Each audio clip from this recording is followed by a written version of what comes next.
La reconstruction de Gaza est un devoir, est un engagement à honorer et c'est un long processus qui va perdurer pour des années. Question à raviver cette population, à leur accorder la vie, encore une fois, dont ils ont été privés ou dont elle a été privée, la population, et le pays qui a été démuni face à cette agression féroce, cette agression inhumaine. Pour nous donner plus d'éclaircissements, nous avons le plaisir d'avoir au studio Monsieur le général Ibrahim Chokri, qui est conseiller stratégique et professeur de droit. Général Ibrahim Chokri, bonjour et bienvenue avec nous. Bonjour madame. Eh bien, Gaza, évidemment, est au cœur des priorités de l'État égyptien. C'est un devoir de par le voisinage, de par l'engagement de l'Égypte, de par la stratégie égyptienne, la stratégie nationale égyptienne. Et donc c'est un très long processus. Où en sommes-nous quant au commencement de ce processus? Qu'est-ce que nous avons commencé à faire? Bon, pour bien parler de ce sujet-là, nous devons d'abord jeter un coup d'œil concernant la situation au niveau de l'État palestinien en général. Bien sûr, tout l'État palestinien, c'est un point qui nous intéresse, nous, comme Égyptiens. Ils sont nos frères, mais aussi, c'est notre frontière, bien sûr. Donc, nous devons chercher la stabilité de l'État palestinien. Or, le problème le plus éclatant maintenant, c'est le problème de Gaza.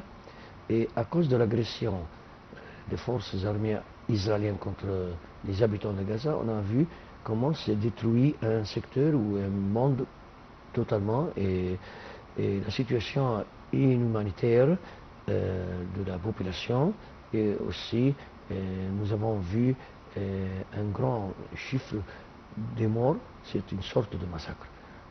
Bien sûr aussi, il y a un problème concernant les constructions, les logements, les départements, l'État en général, pas seulement l'être humain, pas seulement un problème de l'alimentation, pas seulement le problème de la vie quotidienne, mais aussi le problème qu'il n'y a aucun endroit qui reste toujours en paix sur le secteur de Gaza ou sur le monde de Gaza. Donc, nous sommes en face d'un grand problème de la reconstruction de Gaza. Et l'État égyptien, maintenant, prépare une grande réunion ou conférence où on entretient pour plusieurs forces ou puissances internationales concernant la reconstruction de l'État de Gaza. C'est-à-dire, il y a des points politiques qui doivent être sur la table étudiés, il y a aussi des points concernant la construction, et bien sûr, le plus important, c'est la finance. Qui va faire la finance, qui va poser la finance, qui peut donner l'aide. Mais entre-temps, nous ne devons pas oublier que le plus intéressant maintenant, c'est de passer l'aide humanitaire quotidienne pour nos frères qui sont en Gaza. C'est-à-dire, il faut donner la permission de passer tous les genres d'aide, surtout dans le domaine médical, bien sûr, et l'aide aussi concernant l'alimentation et autres. On a entendu bien sûr ce que l'Organisation internationale UNRWA a parlé concernant l'éducation, les écoles, les universités. Au niveau de Gaza, il n'y a rien, donc ils ont recommencé de nouveau à faire des études pour les petits élèves palestiniens, et aussi les constructions qui sont détruites, donc ils essayent de se débrouiller pour cette année scolaire.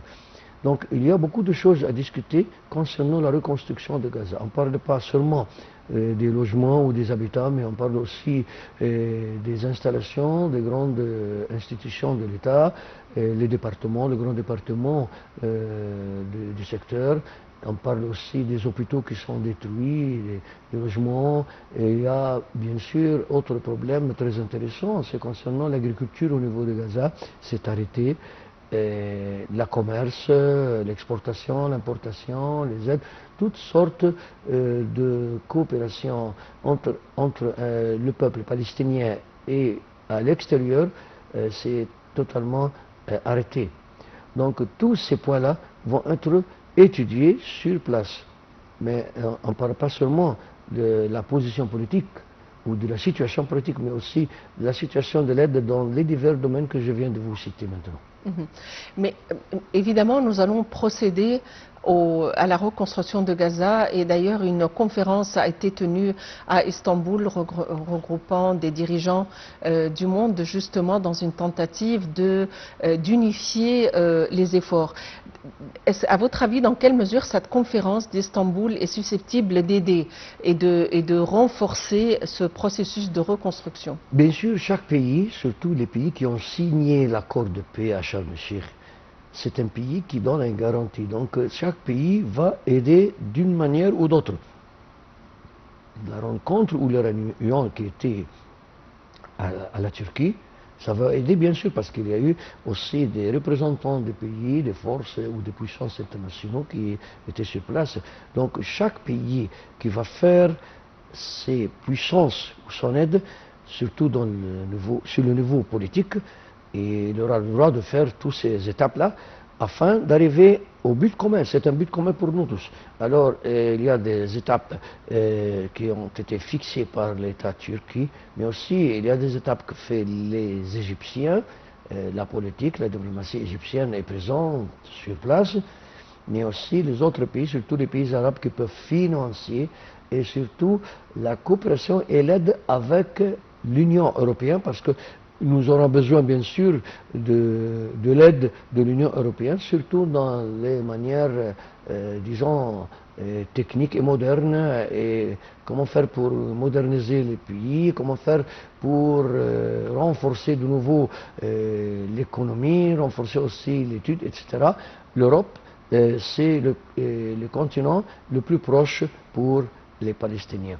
Mais tout ça, c'est dans le cadre de la coopération internationale avec les États-Unis. Parce que nous savons bien que les États-Unis, c'est la grande puissance internationale qui peut pousser Israël à accepter la paix et à donner la permission ou donner l'ordre aux forces armées d'arrêter les attaques et les massacres contre les Palestiniens. Bien sûr, les États-Unis, ils ont un rôle très intéressant dans tout ce cadre.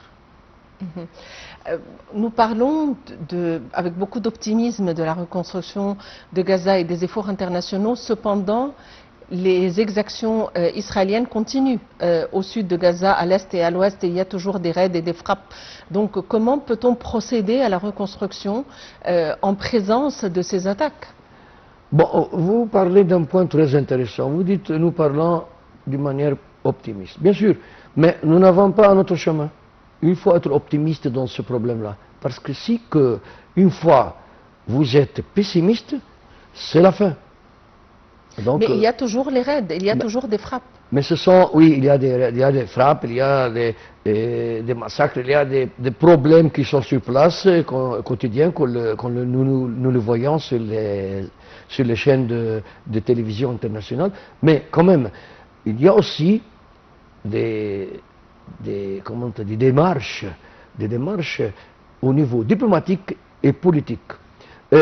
On ne sait pas tout. Hein. Bien sûr, il y a des négociations, des démarches, peut-être qui sont en secret entre les divers participants et les divers partis. Ce n'est pas déclaré pour nous. Moi, personnellement, je ne sais pas pour présenter à vous quels sont les points qu'ils ont pris. Mais si les Israéliens font ces attaques-là, il y a probablement d'autres moyens pour pousser la situation, pour être optimiste. Or, si nous traversons ce phénomène-là optimiste au contre, c'est-à-dire pessimiste, donc nous passons au négatif de la situation. Ça, nous ne voulons pas ça. Personne ne veut ça. Tout le monde veut la position de la situation doivent être optimistes, doivent être positifs. À votre avis, quels sont les enjeux qui vont entraver la reconstruction de Gaza jusqu'à présent, les difficultés qui s'opposent outre les frappes israéliennes? Il y a une difficulté très importante, à mon avis personnellement. Vous savez que moi je parle personnellement, je suis retraité, donc je ne représente aucune autorité. Mais à mon avis personnel, le problème que nous sommes en face toujours, il y a 2 ans, c'est le problème du gouvernement israélien, du chef du gouvernement israélien.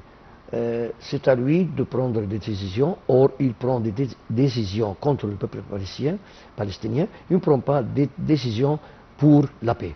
Donc, un jeu où l'opposition, ou le problème essentiel dans toute cette affaire-là, du A au Z, c'est le Premier ministre israélien, ses décisions, ses idées, ses positions, ses déclarations. Ça, c'est le problème essentiel qu'on doit dépasser. Lui, il continue parce qu'il sait bien que lorsqu'il va quitter le pouvoir, il sera condamné par plusieurs représentants, soit les tribunaux israéliens chez lui, soit le peuple israélien même, ou soit international, comme vous savez. Et quels sont les partis internationaux qui ont pris part à la conférence d'Istanbul, c'est-à-dire les partis qui s'intéressent réellement, à votre avis? Bien sûr, les partis. Je vais vous demander pardon, Oui. Nous allons juste prendre une toute petite pause pour diffuser l'appel à la prière. Donc la prière de Dohr, à tout de suite.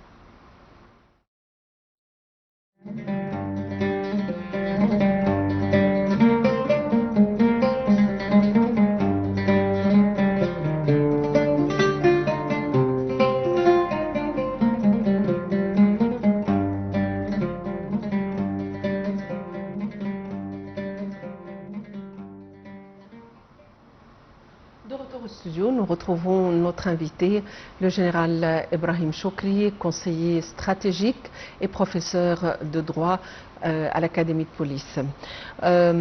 Docteur Ibrahim Chokri ou général Ibrahim Chokri, en fait, juste avant la pause et l'appel à la prière, on parlait des partis ayant pris part à la conférence d'Istanbul et c'est les partis qui sont susceptibles de nous soutenir.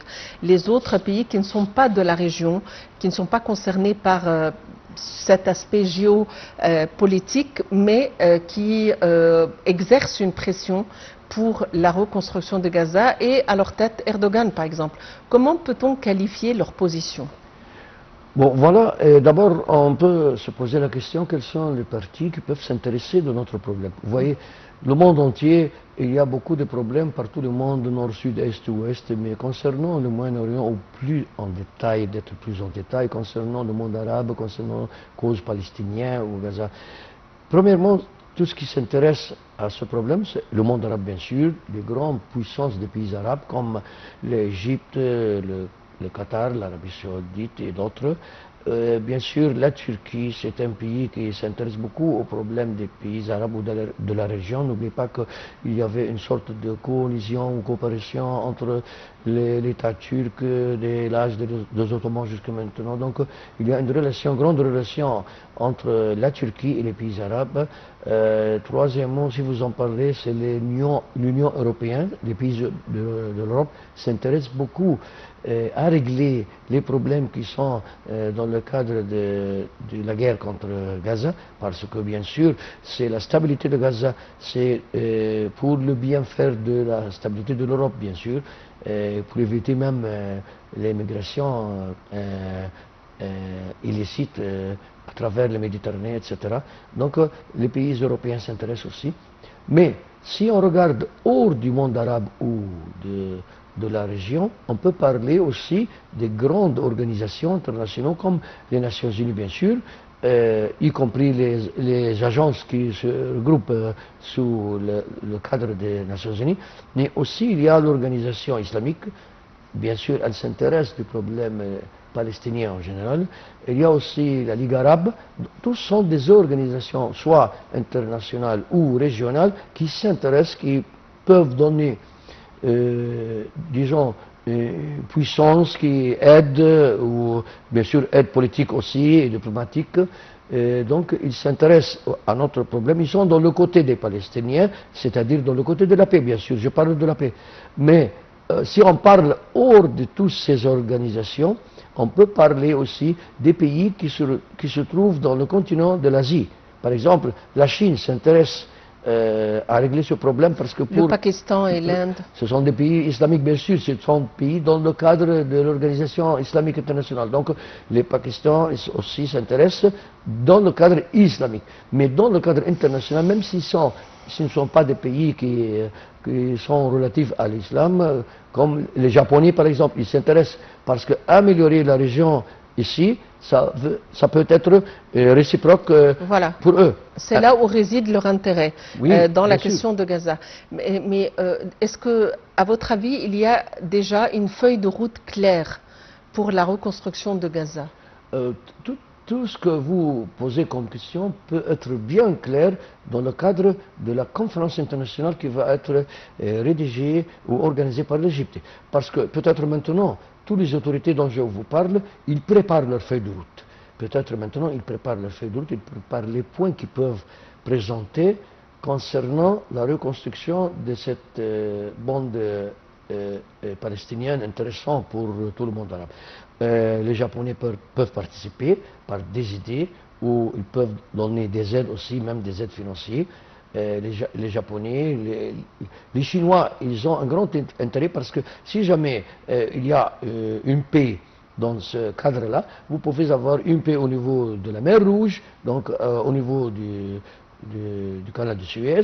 Bien sûr, ça va améliorer le commerce international entre l'Est et l'Ouest. C'est pour le bien faire des Chinois aussi. Les États-Unis auront besoin aussi de la stabilité de cette région. Parce que les États-Unis, ils ont beaucoup d'intérêt au niveau du monde arabe et au niveau du Moyen-Orient. Ils auront besoin de la stabilisation ou de stabiliser ou de faire la paix au Moyen-Orient. C'est pour leur bien, pas seulement pour le bien des Palestiniens. Donc les Chinois, ils ont un intérêt, les Américains, ils ont un intérêt, les Japonais, je parle de l'Asie, je parle de l'Amérique, je parle même, si vous parlez de l'Amérique du Sud, il y a les grandes puissances, les grands États économiques comme le Brésil et d'autres, ils auront besoin d'améliorer cette région-là, d'avoir la paix afin d'améliorer leur commerce, leur développement, leur investissement qu'ils auront dans la région du Moyen-Orient.